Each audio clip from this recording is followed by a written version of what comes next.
Alrighty, Nora, welcome back to part two of Rethinking Dog Health.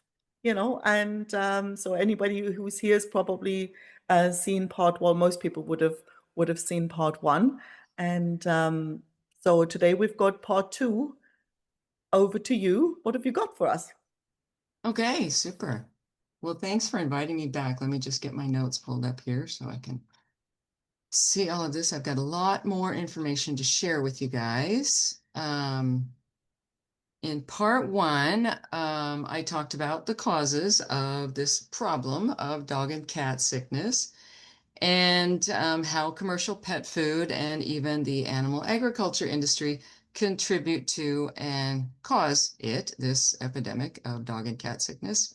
So if you haven't listened to that, especially if you have a dog or a cat with allergy issues, I would highly recommend doing that because very few people are going to tell you what the real root causes of skin issues are, because there's no money to be made in doing that, and how you can fix them without remedies or intervention. And if you don't have an understanding of how our dog's basic fuel needs are being ignored by pretty much all health practitioners, there's a chance you might see what I'm going to talk about next as my being too critical or too condemning.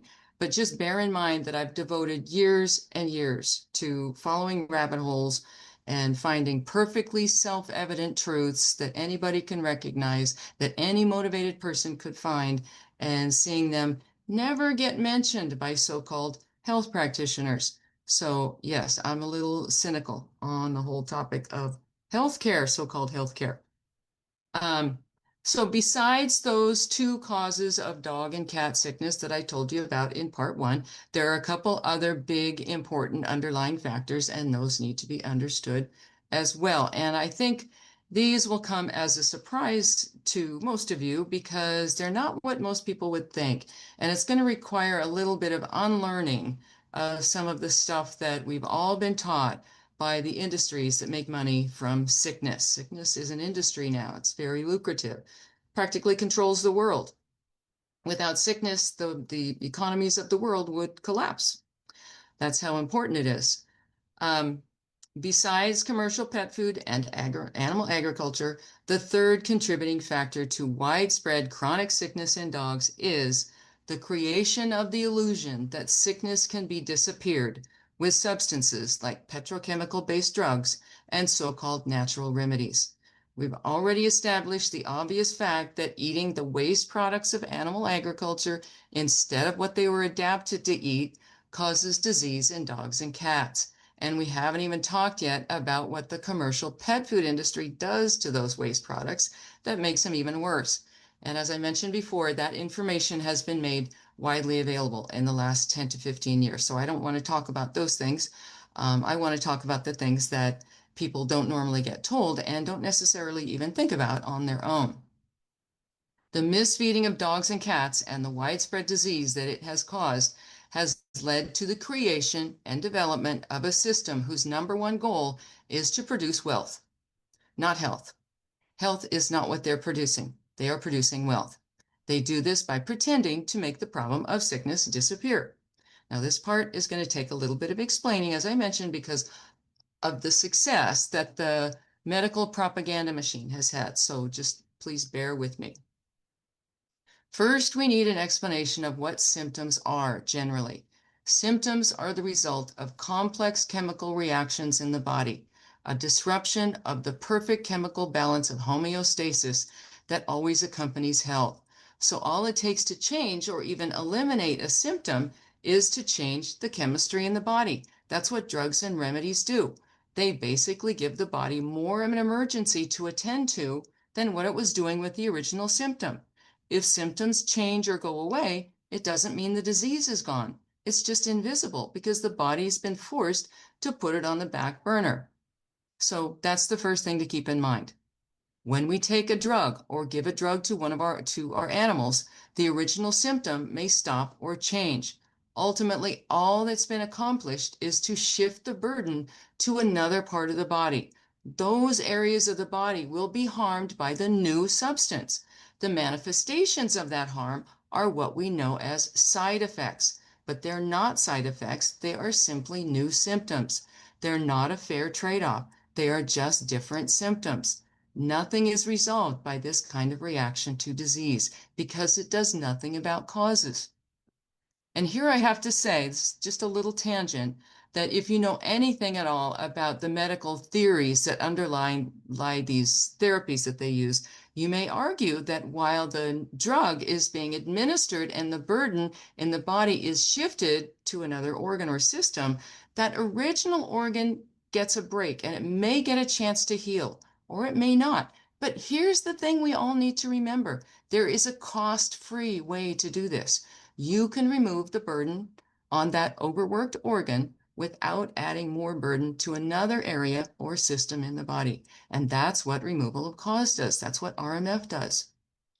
As I mentioned in part one, medicine doesn't like discussing causes. The only time they're willing to talk about causes is when they want to blame microorganisms. Blaming disease on germs gives them all the power, so they're quite happy to talk about germs. The belief that germs cause disease does not even rise to the status of a theory, but it's much lower than a theory. It's not even a hypothesis. But what we have to set aside, we have to set that aside for now, because that's another conversation. It takes so much unraveling of the nonsense that we've been taught about microorganisms that it requires a whole class of its own. But suffice to say for now that germs are nothing but a big fat profitable medical scapegoat. And for this topic, I highly recommend the work of people like Doctors Sam and Mark Bailey, and many others have done great work on this topic, especially in the last 5 or 6 years, if you want to understand the truth about germs, so-called. Management of chronic disease constitutes the vast majority of what vets do.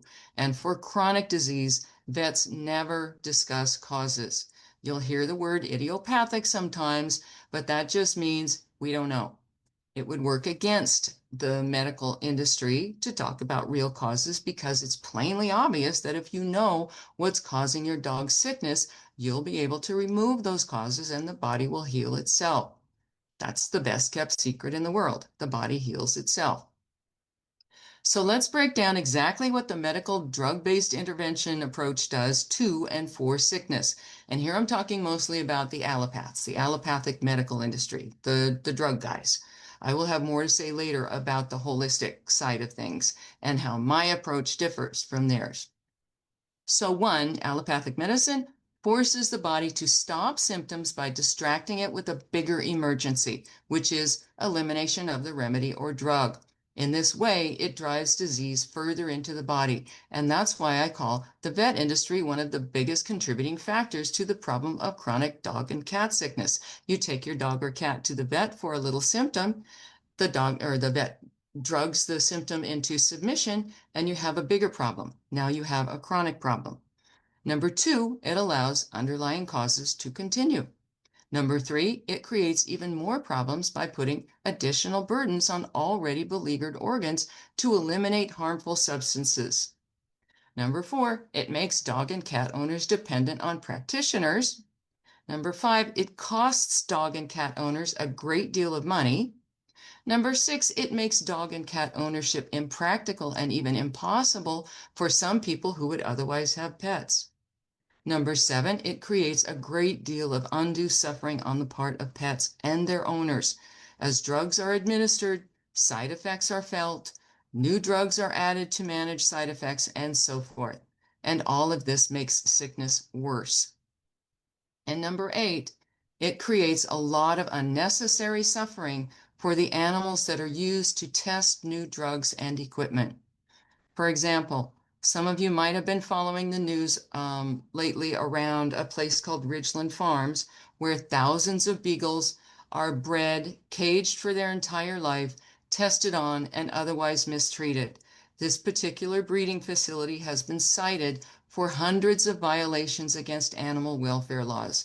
Yet they were still in business, and until a group of activists walked into their facility a few months ago, liberated hundreds of dogs, and exposed this evil to the world. This is all about testing pharma drugs, it has nothing to do with health or doing what's right. It has to do with money. Because doing what's right involves a conservative, low risk approach. There is nothing conservative or low risk about drug-based intervention. It's risky and it's extreme. It should be reserved for those occasions when conservative, low-risk approaches like the one I'm teaching have failed and the only option is symptom management. Symptom management has its place, but it's the extremely rare situation that requires it. Almost all dog and cat health issues are reversible, and I'm talking about fully reversible. And all of what I'm saying right now about veterinary medicine might sound jaded, but it's only because I've seen disease reverse from simply optimizing the diet hundreds of times. Still, we hear crickets on the topic of reversal from veterinary medicine. Symptom management should not be resorted to until the diet has been optimized and sufficient time has been allowed for the body to heal. Healing's not fast, so you have to be patient. It's slow, and sometimes it's very slow. But if this approach fails, that's the time for symptom management, not before. So what all this means is that medicine is an extremely ineffective and costly response to the problem of sickness. So why is it our go-to? Why is going to the doctor or the vet the first thing we think of when we feel a symptom or see one in our pets? The answer to that question leads me to the fourth contributing factor. And this might seem like a stretch, but again, you need to reserve judgment. And that's because the fourth contributing factor doesn't really have anything to do with dogs. It has to do with the propaganda machine that has persuaded you to follow this extremely ineffective approach to sickness. In a word, that machine is called marketing. In my opinion, marketing is just socially sanctioned dishonesty. And it's not just socially sanctioned, it's greatly rewarded. People who specialize in marketing make lots of money. So it's about money too, of course, just like medicine is. Marketing, the way it is practiced today, is nothing more than sophisticated psychological manipulation. There probably was a time in its early days when it was just information about products or just sharing something that worked. But in modern times, it has turned into the science of lying while giving the appearance of being honest. Marketing is used very subtly and sneakily. Dialogue that appears in movies and TV that supports certain medical narratives have had a hypnotic effect on almost everyone in our culture. Marketing is responsible for all those reality vet shows on TV that depict vets as heroes. They're not portrayed as people who have been trained by the drug industry to approach sickness in the worst possible way to drug symptoms into submission, but as lifesavers. And sometimes they are. But those programs aren't teaching anybody anything about the truth. They're about advancing a commercial enterprise, the vet industry. And the problem with all this is that nobody's talking about the other side, the harm that drug-based intervention and the failure to talk about less harmful approaches has done to dogs and cats. Marketing has persuaded the dog and cat owning public that industry has a monopoly on all knowledge related to dog and cat health. And here I'm talking about vet medicine and the commercial pet food industry, because those two partnerships sort of coalesce to form a very mutually beneficial partnership. Now, to think that these industries have a collective monopoly on all knowledge of dog and cat health is nothing less than the opposite of the truth. But that's what everybody thinks. If you try to talk to people about dog nutrition or dog health, they ask you where you went to school. And I guarantee if you went to school for this topic, you're going to learn nothing but this harmful approach. So it is a monopoly, but it's not about health. It's about selling drugs and other products and services. Relative to the pet owning sector, here's what marketing does, basically. One, it helps the mountains of animal waste produced by the meat industry and various other smaller industries find a consumer base. Two, it persuades us that feeding those waste products to our dogs is the best thing we can do for our pets. Three, it tells us that the first thing we should do if our pet shows a symptom is seek medical intervention. And four, it has convinced you that you are incapable of removing the causes of your animal's sickness. It's just made everybody dependent on it, and that's what its aim was from the beginning. Now, what everybody needs to understand is that all commercial pet feeding and pet health in general are nothing more than a business. It's a business model. It has nothing to do with health. Health is our responsibility. It's the direct result of the choices that we make every day for ourselves and for our animals.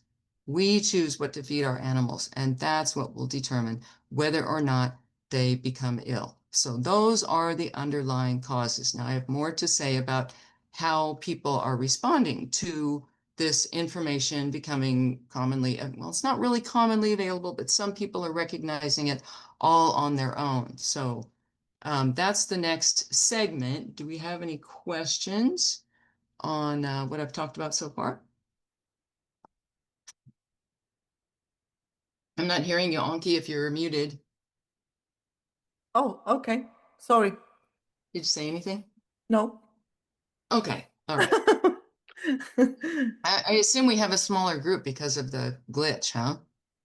Yeah, it's all We have a, right, but it's like there's a lot, always a lot of people. We had 86 or 88 people sign up, and it's always like not every, most people don't come live, so that's okay. gotcha. That's why we're recording, so Gotcha. people Okay. can. They sign up. They Yeah, sign up just in case, right? Okay, yeah, gotcha. totally. Okay. So now we're going to talk about how people are responding to this information when they get it. And they get it in dribs and drabs. I mean, people are figuring this stuff out. Not the specifics, not down to the details like I have, but in general, the things that dog and cat owners are doing are just not helping to solve the fundamental problem of dog and cat sickness. And the first thing they're doing is they're jumping ship from big pharma, and that's been a massive shift in the last 5 or 6 years, or even 5 or 10 years, and going directly to holistic medicine. And there's one more thing that they're doing as well that's only partially solving the problem, and I'll talk about that too. But first, we need to talk about what is wrong with holistic medicine. Everybody goes directly from big pharma to holistic medicine. I did it. Thank goodness I didn't find the answers that I was looking for in holistic medicine, and I kept looking. And that's when you find the truth. When you get to the people who don't have anything to sell you, that's when you get the truth. Okay, holistic medicine, so-called holistic medicine, number one, follows the same ineffective model of suppression that the allopaths do. Now, they will deny this. The practitioners will deny this with their dying breath because they have made up these euphemisms that they use to frame what they do in a favorable light. But they're doing exactly the same thing that pharma does. They just do it with less toxic products. Now, you might wonder what I'm talking about when I say euphemisms, and I'm referring to when they claim that remedies assist organs or facilitate some process in the body or support the body. They don't do those things. They just further pollute an already polluted body. There are very few exceptions to that general rule. Just remember this, less toxic does not mean harmless. If a condition can be resolved with zero toxic interference, that's obviously better than even these kinder, gentler toxins that are used by the so-called holistic medical sector. Number two, what's wrong with holistic medicine? It does not address causes. There are very few so-called holistic practitioners who can teach their clients how to properly feed their dogs. I actually knew one. And he was great. He used to sell my book in his practice, and he told everybody who would listen to feed RMF because he understood disease, and he's unfortunately retired now. And I imagine there's probably a couple of others out there that have either discovered this information on their own or they have purchased my book, but I'm not aware of them. Um, because the only way to truly address causes is to properly feed the dog. And even if organ damage is blamed on something other than the diet, like previous vaccination or medication, or even injury, the diet still needs to be optimized in order to stop burdening that already damaged organ. And if there is a practitioner or two who do know how to optimize a dog's diet, you can bet they learned the same way that you and I did, because this information is not taught anywhere in recognized academia. Even if you find the odd holistic practitioner who will recommend raw food, typically they just defer to the commercial grinds, those raw commercial grinds that you always see, and those are only slightly better than kibble. That's because they don't know how to home feed. And even if they do recommend dietary changes, very few of them are going to send you away without an armload of costly supplements and miracle remedies. People who are telling you the truth and nothing but the truth are not going to sell you anything except information. And not only is the information cheap, or even free in some cases, it's going to serve you for the rest of your life. It's going to make you independent. I don't create dependency. I create independence because I want other people to have the independence that I have had. What else is wrong with holistic medicine? It creates conflicting interests because practitioners have bills to pay. The conflict arises because you don't know if what you're getting is objective information or a sales pitch. If they're selling products, you'll never be able to know for sure whether the information you're getting is in their best interests or your dog's. Number 4, compared to proper self-care and removal of cause that I'm talking about, holistic medicine is very expensive for dog and cat owners. That money should be going towards real food. Number 5, it distracts dog and cat owners from their own power to heal their animals. You can fix the problems your dog or cat is having with zero intervention, and you don't have to have a medicine cabinet full of herbal remedies. In fact, you're the only one who truly can fix it. You don't need anyone else once you have some fundamental information in your head. I remind you, I have not used a vet myself in 25 years for anything except injuries in my animals. 6, holistic medicine does not teach owners about proper nutrition. 7, it pollutes already burdened bodies with useless supplements and remedies, compounding the problem. It just, if anything, just kicks the can down the road. And 8, this is a big one. It's not really holistic. That's why I've been saying so-called.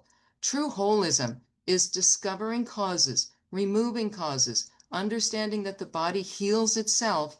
All we have to do is get out of the way, and that the body is a symptom. Is a system. You can't tinker with some parts without messing up others.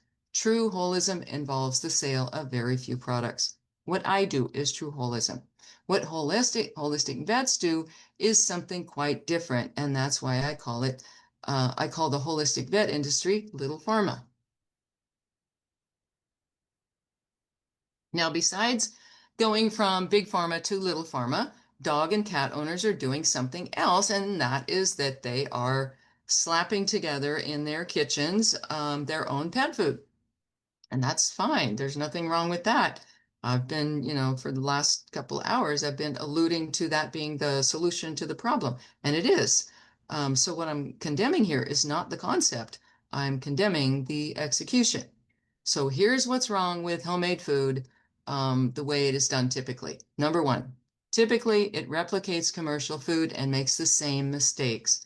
Because of the perceived monopoly that the pet food industry enjoys, everyone thinks they're safe to follow their example. Some of those mistakes I'm talking about are the miscombining of incompatible foods, the inclusion of costly and useless superfoods, oils, supplements, non-foods, spices, and excessive fats. And other mistakes include excessive heating to the food or other processing and the excluding of mineral-rich bone matter. Number 2, very few people teaching home feeding are using the reliable information that comes from nature. Nature is our only objective teacher. Nature doesn't want to sell us anything, just shows us a perfect example. Number 3, it confuses human and canine nutrition.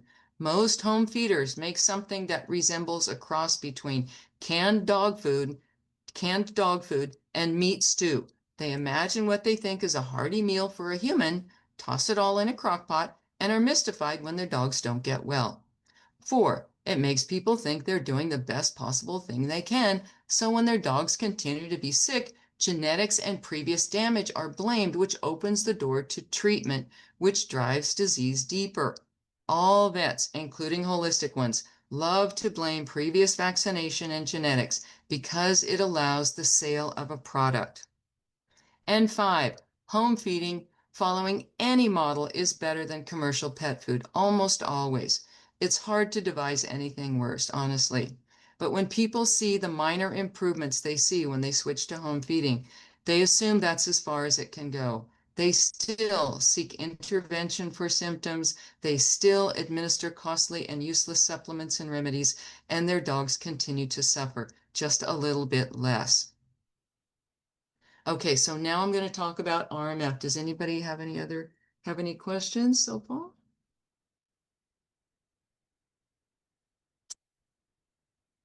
I'm not hearing Pop anybody. it in the chat, or you can also, since we're a small group, you can unmute yourself. Oh, okay. I love that you bring up the conflict of interest. That's like my big bugbear with the medical industry. I grew up in East Germany, and there wasn't much right about that system, but definitely, health didn't have anything to do with money. So I've always struggled with that. You go to a doctor, you go, and it's worth with vets because the dogs can't talk, right? And so there's always this kind of like, well, what you're recommending, is this because you've got to deal with them, or if you've got some quota to fill, or like Right. whose interest are we actually, taking into account here? And so, yeah. Yeah, it's so fundamental. It's like there's a free way. There's a free way to do things, but we don't hear about it from them. It's just crazy, absolutely crazy that sickness has turned into this industry. It's ridiculous. All right. So I'm going to talk about rotational monofeeding or RMF. RMF is just my abbreviation for it. RMF is a system of dog feeding and dog care that takes the hard realities of dog evolution and physiology into account. The mono part of it involves feeding foods that have different digestive requirements separately from each other. So feeding one group of foods separate from the other group of foods. And a couple weeks ago, I led a study group that devoted an entire 90 minutes to the topic of food combining. And it's a very difficult thing to research out there in on the internet, because nobody's talking about it. But it's a subject that deserves a lot more attention than it gets, that's for sure. That's because certain foods require an acidic chemical environment in the gut, and other foods require an alkaline digestive environment. And if you know anything about chemistry at all, you know that acids and alkaline neutralize each other. So dogs are monogastric, which means they have only one stomach, just like us. They can only produce one biochemical environment in that chamber at a time. When proteins and carbohydrates are fed together, the body cannot efficiently process both. One or the other is going to become waste. It's not going to kill a dog outright, but it's going to cause this slow accumulation of undigested food that becomes toxic waste. And remember what I said in part one about the accumulation of waste in the body being the number one cause of disease. So it's a big deal when food doesn't get digested. The feeding of plant and meat foods separately allows maximum digestive efficiency. There's no waste of bodily energy for food that cannot be digested, and elimination of food that hasn't been digested, and there is no wasting of food that's just going to be turning into waste. Proper combining is one thing that distinguishes RMF from other home feeding methods, but it's so much more because it is founded on a set of principles that were set down a couple hundred years ago that are called natural hygiene. Natural hygiene just holds that perfect health is the default state for all living creatures, and that disease is just the predictable result of an organism's biological needs not being met. Natural hygiene simply makes observations of nature, reports them back to us, and lets us make our choices. Nature doesn't care which choice we make, she just doles out consequences. RMF recognizes that food is the biggest contributor to the state of the internal environment of a dog, and since it is from this state that disease or health emerge, our focus should be on the diet primarily. There are other factors, of course, that contribute to health, but that also needs to be left for another conversation because feeding errors dominate causality when we're talking about disease. Feeding errors are number one. RMF recognizes the extremely important role that fasting has played in the evolutionary development of dogs. In RMF, it's not just used to give dogs a short, regular break from digesting food. If any of you follow the PMR community or already feed raw, already do DIY raw feeding, it's very common now to hear people experts who talk about raw feeding recommend 1 day per week. Well, I'm talking about something else. It's a different type of fasting. It's not just giving dogs a short, regular break from digesting food. And this form of fasting that I'm talking about is an extremely powerful healing tool that has long been ignored by dog owners. Not only have wild dogs throughout their history had to go without food for varying periods because of the lean economies that they evolved in, but they also fasted when they were sick or injured. Now, there may be an anecdote or two in the literature somewhere where a wild animal was seen bringing food to an injured animal, but the rule is that when an animal is sick or injured, they cannot procure food. They have to rest. They have to fast.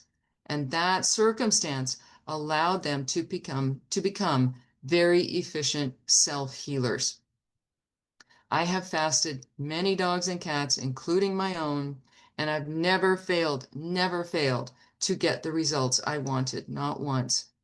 I've fasted dogs for kennel cough, UTIs, pancreatitis, hot spots, ear infections, hematoma, and others that don't come to my mind right now. And in none of those cases was intervention required after fasting. It always worked. I can't say always, almost always. A lot more than drugs do.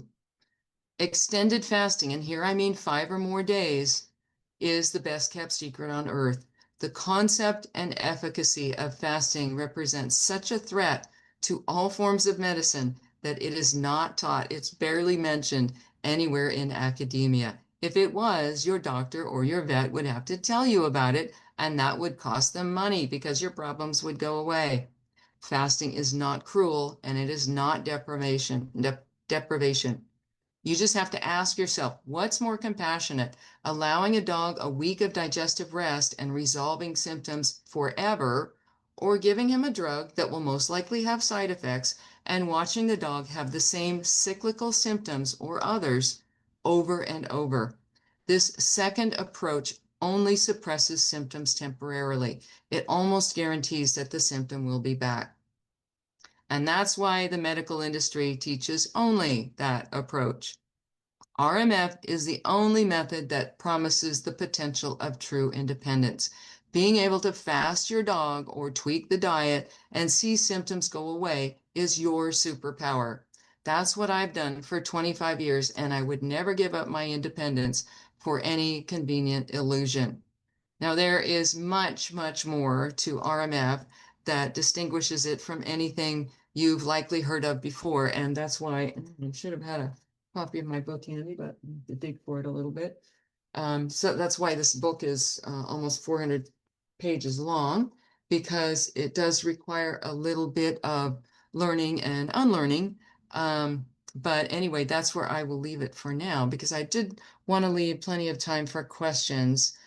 Because in the week since I did this last class, Anki shared with me the list of common issues that people said that they were having with their dogs, and the list had just about everything you can imagine on it. Allergies were a standout, but so I wanted to leave some time at the end for answering questions. Because I've said, I'm sure, what people regard to be pretty, provocative questions or um, things here, Yeah. provocative And information. I love how you're provocative like that. Like really kind of breaking that open because it's so easy to not.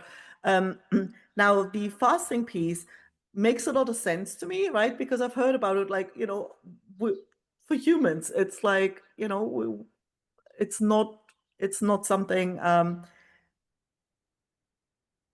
yeah, and also like fast the dog, it's things we've heard. Now my question, my personal question is like my dogs are like when it's time for their food, like they know it to the second, right? So this is almost like they're gonna look at me like, what the heck?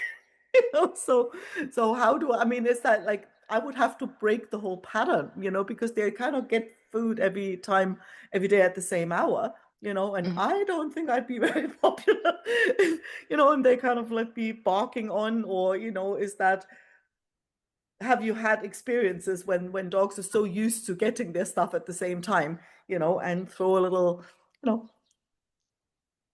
I don't know if I don't know whether there's a question in there. Like, is there a little like some tip to, get the dog to accept the fasting, even though they're so not used to it?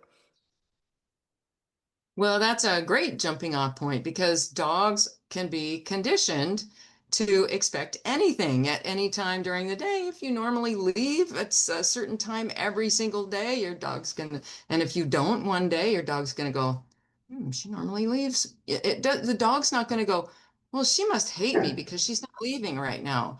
But I think dog owners, when they fail to feed their dogs on a certain schedule that the dog has been conditioned to expect, they have these ideas that, oh, the dog must be disappointed. The dog must, think I don't like him anymore, or, something like that.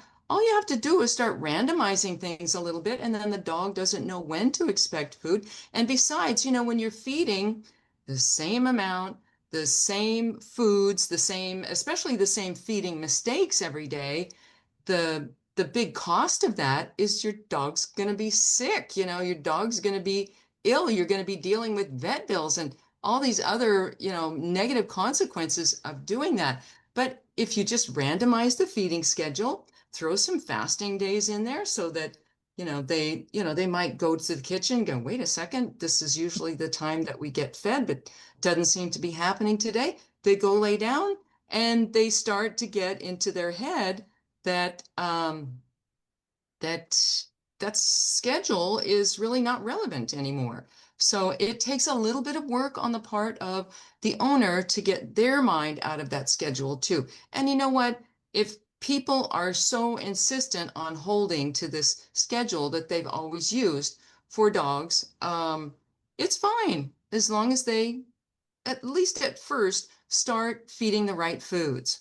So, initially, when dogs are very toxic, they're very fat, they have symptoms, they have chronic conditions, they're going to experience lots of improvements just from changing the diet. And fasting, what fasting does is it accelerates that process of detoxification. You don't really want to jump into a situation like that with fasting unless the dog is really, really, really sick or refusing to eat anything at all because they're so sick. Um, because this detoxification or cleansing happens so quickly under the condition of a fast that all of those substances, like when I was talking about animal agriculture and all of those substances that the animals are fed get stuffed into the fat cells. When a dog starts to detoxify, all of those fat cells on their body, because typically, dogs are 20-30% fatter than they should be. All those fat cells that start to mobilize, they dump their contents into the bloodstream, and those substances have to be neutralized and eliminated by the primary organs of elimination, the liver and the kidneys and all of that. And that can be uncomfortable for a dog. So, if you're a human being and you have this idea that you want to go away to a fasting retreat and you want to do like a 20 or 30-day fast, I've done that. And you might want to clean up your diet for a year or 6 months and then go do the long fast. And you can use that same approach with dogs by just changing what they eat and then later on, doing the long fast. In typically what I have done, I have actually done extended fasts on kibble-fed dogs, so it's not impossible. What they go through in detoxification is sometimes not even visible. And sometimes it's just absolutely necessary. Like I share a case in the book of a dog owner whose golden retriever had this enormous facial hotspot, and she had tried for 3 weeks to go to she'd been to several different vets, allopathic vets, holistic vets. She had lots of financial resources to waste on that. And that's what she had done. She had put everything under the sun on this thing. And for 3 weeks, it just got worse. So she finally said to me, is there anything that you would recommend? And I said, yes, there is. And I said, I would fast the dog. And she said, really? And I said, yeah, I think 7 days would probably clear it up. She said, oh my goodness, 7 days. Well, can you take both of my dogs? So she had litter mates. She had two golden retrievers, a male and a female, and it was the female that had the hotspot. And I said, "Sure, you bet. I'll take them both." She didn't want one to be fed and the other one to not be fed. That was an emotional thing on her part because, if she had left the other one at home, he wasn't sick. There was no reason to fast him. But if she had left him at home, he wouldn't be thinking, "Now where is my sister and why?" And I just have this feeling that wherever she is, she's not getting fed, and there wouldn't be any of that. But so this was kind of an emotional decision on her part, which was fine, because it's definitely not going to hurt the other dog.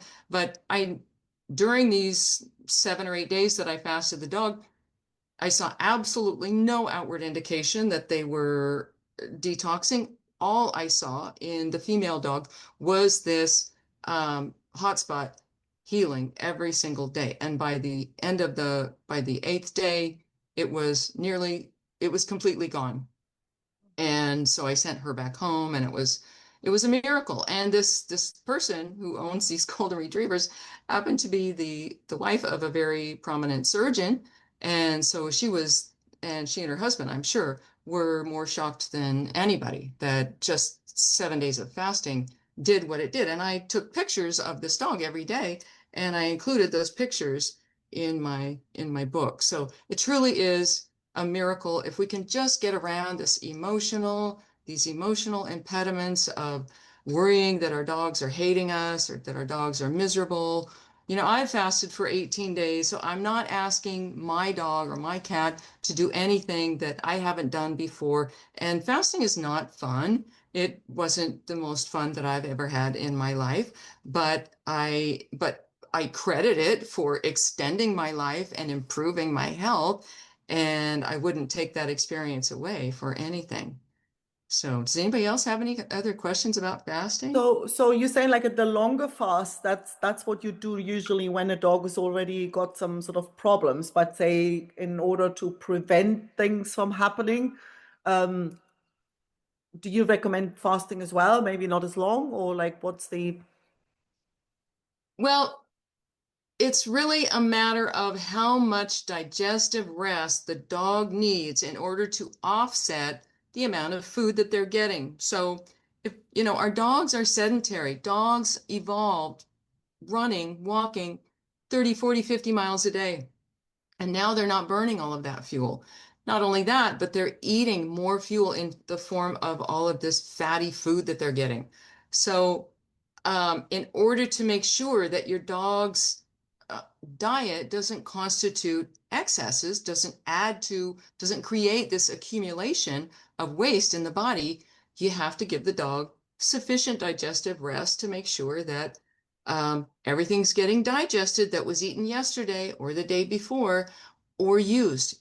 It has to be used as fuel, and it has to be used as, tissue repair. And beyond that, it's toxic waste and it has to go out. So, really what I propose to people generally, oh, my dog is over there ringing her bell. I knew she was going to do that. I was going to put her in her crate. I hate ignoring that, but that's okay. I don't want to interrupt. Where was I? what you recommend to people when it comes to Oh, what I fasting? recommend to people Mhm. that people generally find completely unpalatable is alternate day feeding.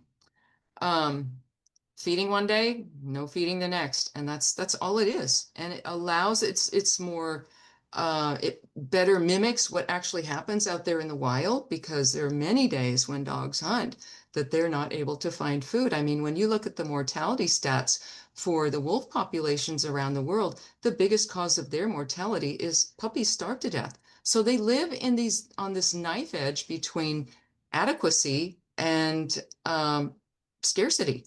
Excesses don't even figure anywhere in there.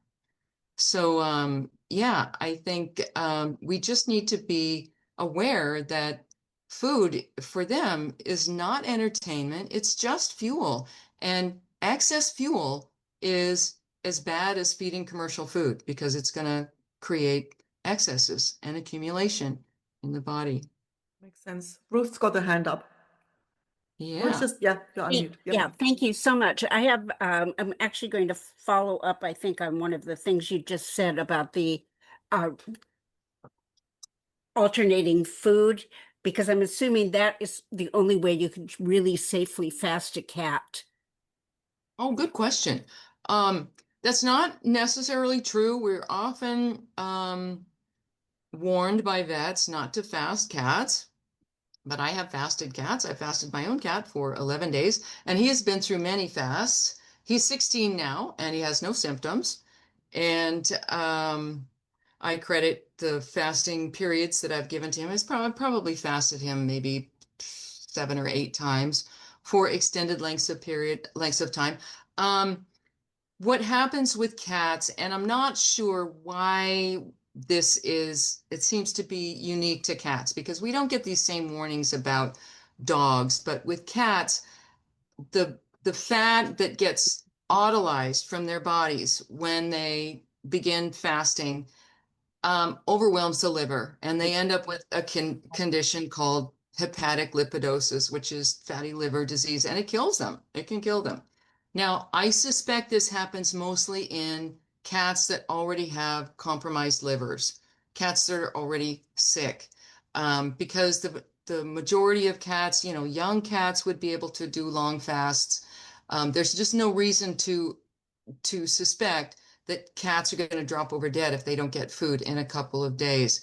Um, Anybody that has concerns about the state of their cat's liver for the purposes of knowing whether they can safely do a fast can always have the liver enzymes tested and see how the liver is functioning before they. Now, I don't recommend telling any vet that you're thinking of fasting your cat because you're going to get a lecture.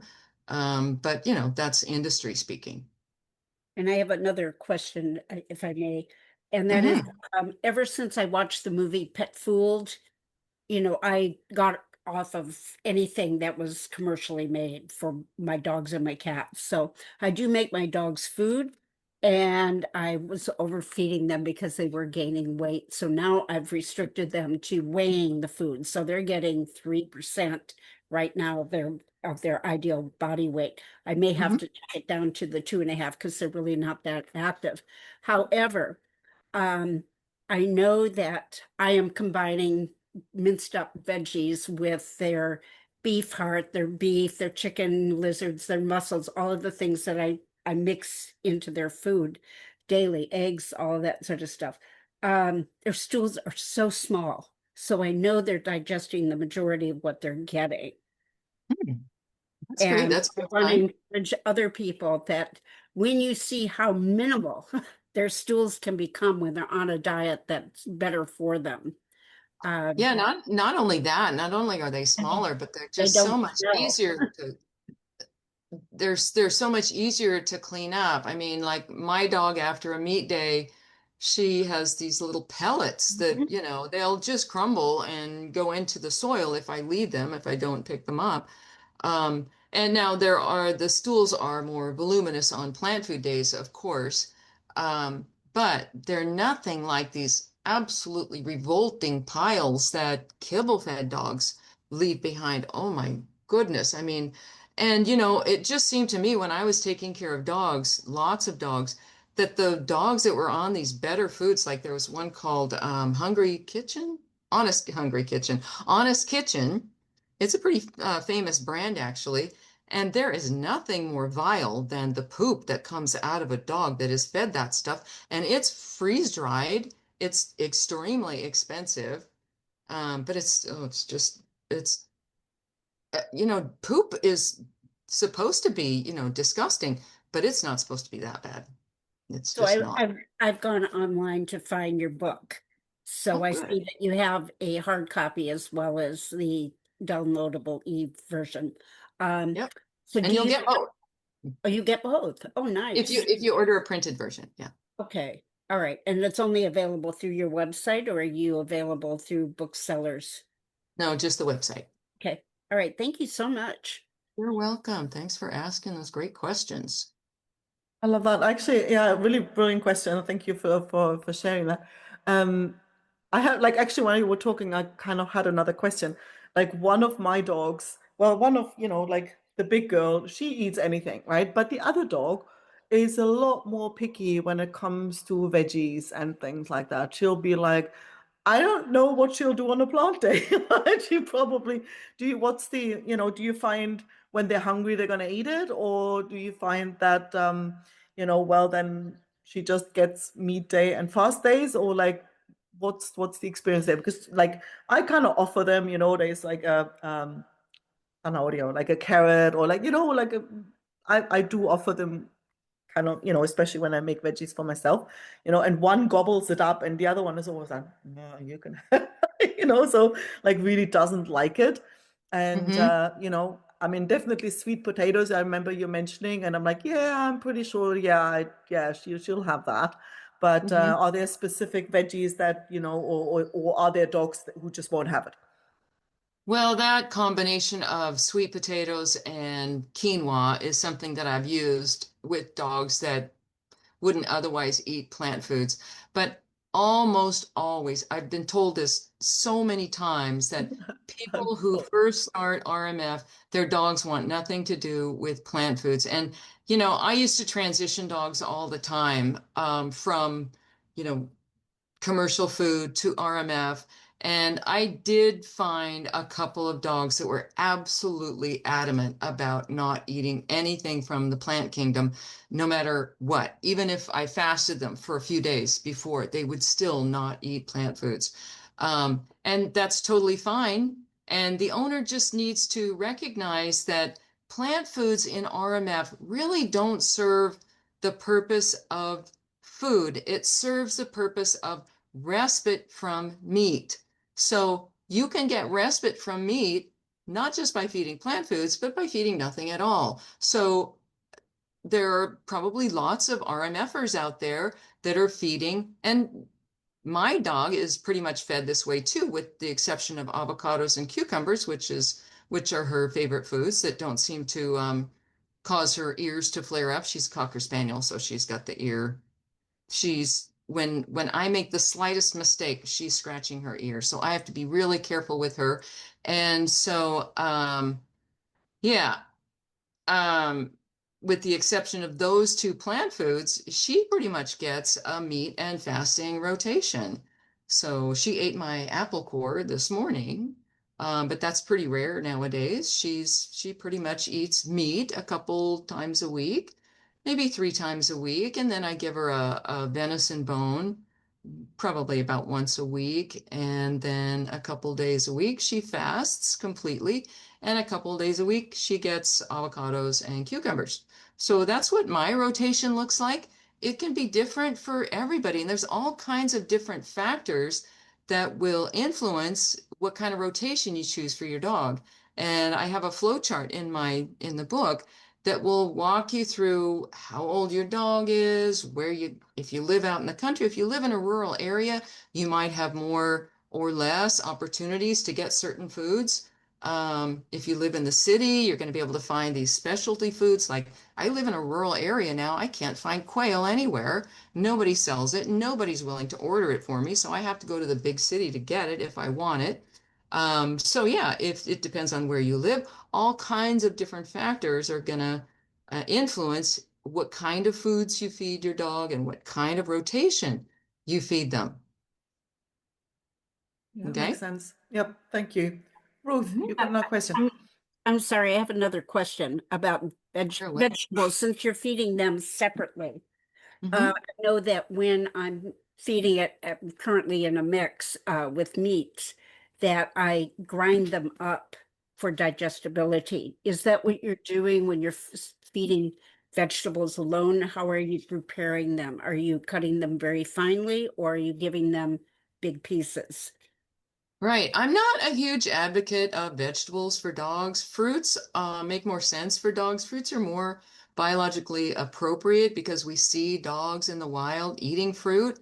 I mean, especially lately in the wolf literature, we've seen lots of observations of wolves gorging on berries in the summer for weeks at a time. And wild dogs have been known for decades now as what they call endozookors, and that just means that they eat seed-bearing plants, and then they disperse the seed for the plant so that the plant has a better opportunity to be propagated elsewhere instead of all the seeds just falling where the plant is. So they assist these fruits in propagating out there in the wild. So fruits are very biologically appropriate for them. Now, when you pick vegetables, you kill the vegetable. You don't perpetuate anything.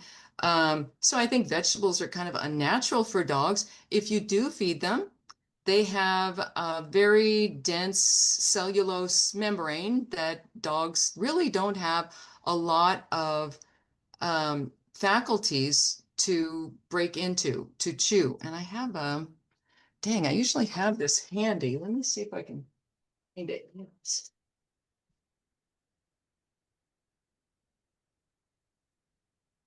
This is my little dentition model of a dog's teeth. And you can see that there is not much surface area. If that vegetable matter doesn't hit that spot right there, or maybe the spot behind it, it's not going to get broken open. And that's why you will see in your dog's poop pieces of vegetable if you try to feed them unprocessed. And so vegetables typically have to be cooked. And that's another reason why they're not particularly biologically appropriate, because they have to be cooked um, or processed to break open those cellular membranes and so they can access the nutrients inside and make use of them. So yeah, vegetables do have to be processed. Fruits, not so much. You might see the occasional blueberry, whole blueberry in your dog's poop, or a chunk of apple or something like that. If you do, you can start to process them, just put them in the food processor before you feed them. But I like things like melons and bananas, and people here get these big Meridol, I think they're Meridol papayas, what else? Apples, pears. I actually like pears better than apples because apples you do tend to see chunks in the poop. Pears are soft. You can buy them green, bring them home and ripen them until they're nice and soft and sweet. So yeah, those things are better for dogs. I tend to think that people that feed vegetables are kind of bringing with them this idea, this unfortunate idea in human nutrition that vegetables are the number one food, right? They're the absolute best you can eat. Well, they're not. Fruit is better by far. It's not just sugar and water. Fruit is so much more easy for our bodies and the bodies of dogs to digest than vegetables. And there is very little toxic matter in fruit, whereas vegetables, you might have heard some of the carnivore influencers out there saying, oh, don't eat vegetables are out to kill you. The plant world wants to kill you because they'll talk about these toxins that are in herbs and other vegetables. And it's because vegetables have evolved a mechanism to prevent themselves being eaten, right? They don't want to be eaten. The fruit, on the other hand, entices everybody with this beautiful color and beautiful fragrance, and it's right there, so easy to get to. For dogs, maybe not so easy. They have to wait till it falls to the ground. But fruit has so much more going for it and so much more ease of digestion than vegetables. So it's kind of an unfortunate idea out there that people have about vegetables. And especially with regard to dogs, because, like I said, they don't have the same capacity that we have for digesting plant foods. They have a much shorter digestive tract than we do, and they have less time for their bodies to extract the nutrients. So fruit is by far easier for them to digest and extract nutrients from. Okay. That makes sense. Yeah. And this, I mean, for me personally, it's a relief because I'm a sucker. I love fruit. And and so often you get told like, no, fruit is kind of too sugary and you shouldn't have it and you should cut it down. And it's actually, yeah, it's yeah, most both my dogs actually. Well, one eats kind of anything, but yeah, the other one, like, yeah, she'll have some fruit and some strawberries and some banana, and so yeah, definitely that feels like, oh yeah, yeah, that feels much more doable Have you than ever any tried other. fasting? Either one of them?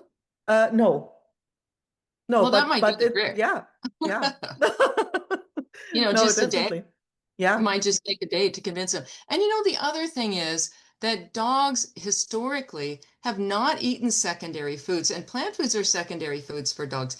They have no need to go out and eat secondary foods unless they are really hungry. And like I said before, domestic dogs have 20 or 30% more body weight on their bodies at any given time. They have lots of fuel on board. Why would they go out and eat secondary food? So when a dog refuses to eat fruit, it's not a personality thing. It's not a quirk. It's not doesn't need something that's it. going to be permanent. It's just the dog at that moment saying, oh, I don't need that. I Good, have lots of fuel on board here. Why should I eat some more, yeah, fuel? So it's shouldn't take it personally or anything. It's just the dog not being hungry.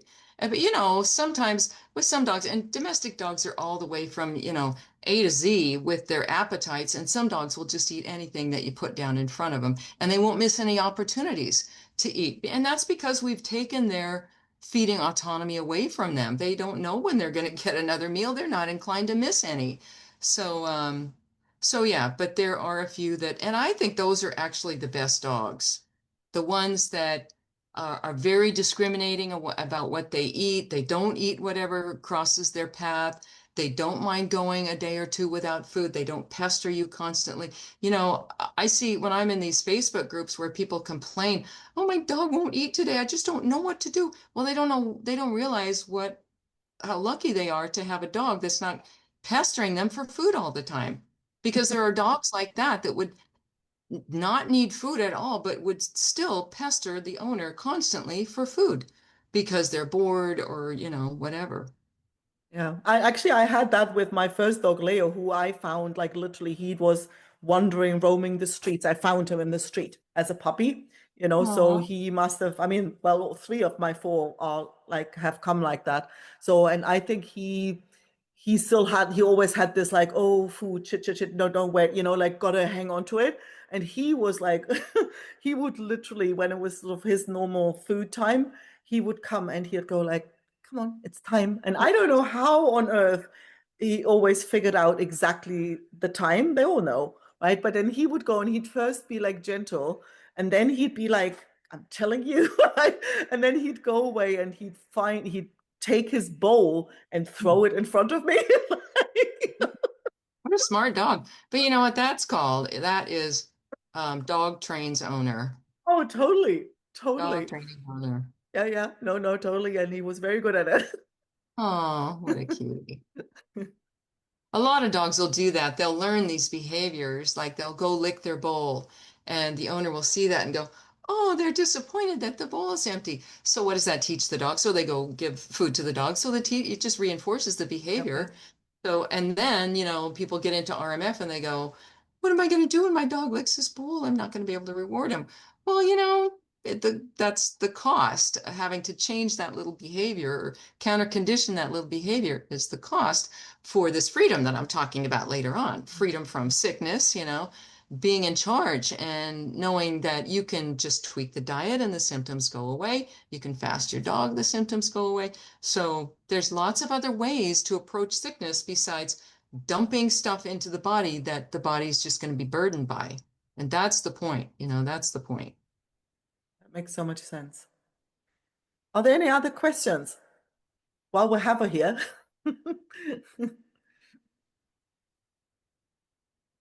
All right, I hear Alrighty. crickets. The rescue beagle loves to eat. Yeah, yeah, I bet. Oh, yeah, I've never had a beagle, and I don't think I've ever even taken care of a beagle at any point. Bassets, but not beagles.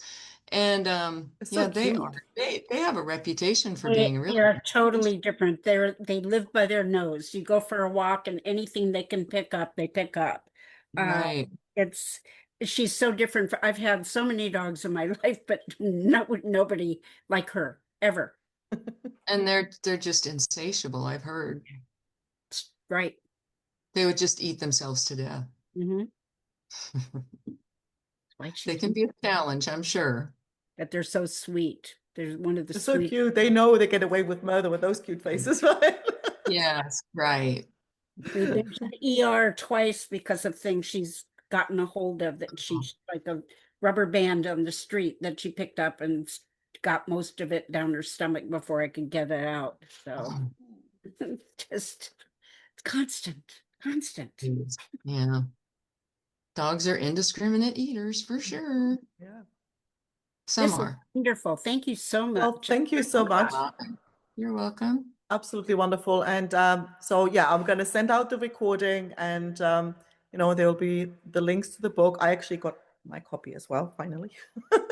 So, yeah, highly recommend it. Go get it and get in touch with Nora. And thank you for coming. Thank you for moving over to the other room. So I'm glad we all kind of managed to get it all sorted. And thank you, Nora, for coming back. And, Sure, anytime. I'd love to make this a regular deal. awesome. Thanks, everyone, and have a lovely rest of your day. All Take right. care. Funky. Bye. Bye.